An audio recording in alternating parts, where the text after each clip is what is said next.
My coverage of CES 2020 is brought to you by MSI, Thermaltake, Lian Li, and Cooler Master. Over here behind me is a massive gumball machine people are waiting over 2 hours in line to get a plastic container out of.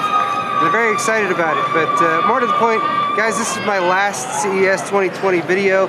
I usually wait till a little bit later in the week to check out the convention center because it's really crowded earlier in the week. There's some stuff I always like to see here, but I only got about like 2 hours, so let's see how much content I can cover in that amount of time. The first place I visited inside was LG, but I did a separate video on their monitors, so check that out if you're interested. But outside the LG booth, or where you enter it, is a really cool display that I always like to check out. It's a big old wall of curvy 4K TVs. They're stacked about 8 high. I'm not sure side by side how many there are, but there's a mirror down at the end, so it gives kind of an infinity effect, and they have a bunch of really cool videos they play, like one showing a bunch of orange lanterns. They have a really cool space simulation. There's a waterfall, and then there's some really cool underwater ice caves that have whales swimming, so if you walk into the booth, they're swimming right over your head. It's really cool to see, and if you ever get a chance to go to CES, check this out. In the area near LG was also Panasonic. They had a huge micro-LED wall-sized TV. It's about 292 inches apparently. They were showing Olympics footage recorded in 8K. This is one of the many massive micro-LED displays that were around the show floor that are made up of a bunch of individual LED panels that are all connected together. And I actually have a video recommendation here. It's a LinusTechTips video called Why Can't I Buy a Micro-LED TV? James does a great job in this one talking about some of the details behind these micro-LED displays. And yes, pretty much all the display manufacturers, Panasonic, LG, Samsung, Sony, were showing off either those micro-LED setups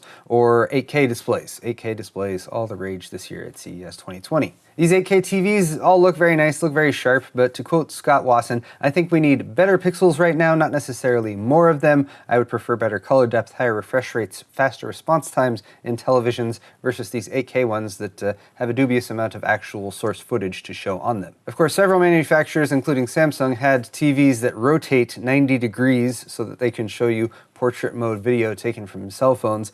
These are cancer and I hate them, so let's move on. To their credit, Samsung also had a hidden gem tucked away at the back of their booth. This is the Odyssey G9 32:9 super ultra widescreen monitor. It's 49 inches diagonal, 5120 by 1440 resolution, so it's basically two 2560 by 1440 monitors side by side. 240 Hz refresh rate, 1 millisecond gray to gray response time. It's a QLED panel with a 1000R curve, G-Sync compatible, FreeSync support. It appears to be powered by Iron Man's arc reactor on the back, but with RGB. It has a pretty cool looking glossy white housing that looks like a stormtrooper, so yes, this is an epic monitor. I have no idea what it's going to cost. Canon, meanwhile, though, had a stage set up with ribbon dancers, which normally I wouldn't care too much about, but they were actually there for a real purpose, showing off the capabilities of their recently launched $6,500 1DX Mark III camera. This is a camera that specializes in like action photography, so just to show that off, even with the quick movements of these dancers on stage, you can still snap high-speed photos that remain super sharp even if you're zoomed way in on the subject.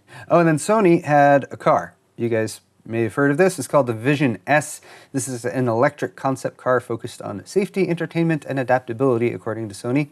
Practically speaking, it uses the same sensors that Sony has developed for their cameras, as well as an array of 33 sensors overall that they call the safety cocoon that scans the car's surroundings at all times for safety hazards. It also monitors the passengers inside the car, so it can alert you if you're dozing off while you're driving, for example. I wasn't necessarily expecting a car from Sony at CES, so that was interesting, I suppose. It looks pretty good. I guess next we'll have to wait and see if they actually buy a factory to build them in. My trip to the show floor was actually pretty quick this year. I only had a couple hours there, but there was some other random stuff I saw, like Delta's exoskeleton bionic arm that they developed with Sarcos Robotics. It's actually called the Guardian XO, and it's intended to help Delta employees lift and move heavy things, or like large pieces of luggage, for example. According to this lady, who I'm pretty sure is just a random lady they pulled off the show floor, it makes a 22-kilogram suitcase feel like nothing. Like it's basically just lifting your arm, not holding anything. So great for Delta employees, but on the flip side, I'm sure there's no way this could be used for nefarious purposes at all. I also saw Royal's LED tree, which is a big tree of LED displays showing leaves and flowers and stuff, and it would change seasons. I thought it was pretty. I thought it was cool to look at for a few seconds, so you guys can too. And then I was briefly fascinated by these strange, colorful pots that were spewing mysterious, scented vapors into the air. After that, I kind of forget what happened next, but eventually I made my way back to the hotel room. Well guys, that was it. That was my time that I spent on the CES show floor, and things are winding down. We're at the end of the week. We finished all the coverage of all the booths and suites and other places that we were going to go. Most of the videos have been edited, except probably just this one. Joe has earned some well-needed rest and relaxation, and I thought I'd give you guys just a quick look at where the sausage, why can't I say sausage? I don't know. Where it's made. I've been talking too much this week. All right, here we go. As shown in the early video where we talked about the systems that we were bringing here, I've been working with this outside of the box setup, just sitting here on the table. My monitor right there, facing that direction. This has been Joe's work corner over here. He's already broken down his stuff, so he had his keyboard and then the extra Logitech G13.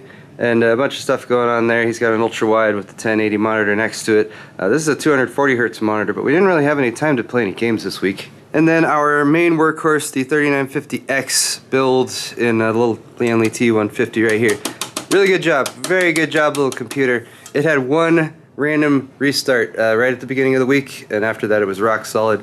Meanwhile, the Intel setup over here didn't fare quite as well. I had an overclock dialed into it from back when I did testing on the 10980XE, which was perfectly stable for all that. Unfortunately, it started freezing and blue screening, so it took the overclock off. Still was freezing and blue screening. I ended up having to set the memory back to default settings. Fortunately, it still works, and it still got an 18-core, 36-thread processor, so most of the videos were rendered on this. Joe would edit over here, pull them over to this system, do a final pass on them, render it out. It was a pretty good setup. This has been our room for the week. It's been a very nice room. We've had a nice view as well because they offered me a pretty reasonable upcharge for the premium view. So there's a look at our view for the week. Super sweet. But guys, that is all for this video. That is all for my CES 2020 coverage. I want to say a huge thank you to Joe right there for being the silent half of this team, cranking out all the videos, doing all the good video editing, and he did other stuff too. He got me yogurt this morning. So guys, one last thank you to my sponsors for this event, MSI, Thermaltake, Lian Li, and Cooler Master, and a huge thank you to all of you guys. The feedback on the videos this week has been amazing, so thank you guys for all of your comments and feedback and all likes and subscribes and all that stuff. We're out though. We got to drive back home. Actually, we have a little bit of packing to do, so I'm gonna take, I think, maybe a couple days off, day or two off. That sounds like a good idea, and I'll be back next week, or I guess when you guys watch this video later this week, with more regular content, including the return of awesome hardware, which actually might have been yesterday. Anyway guys, thanks again for watching. We'll see you in the next one.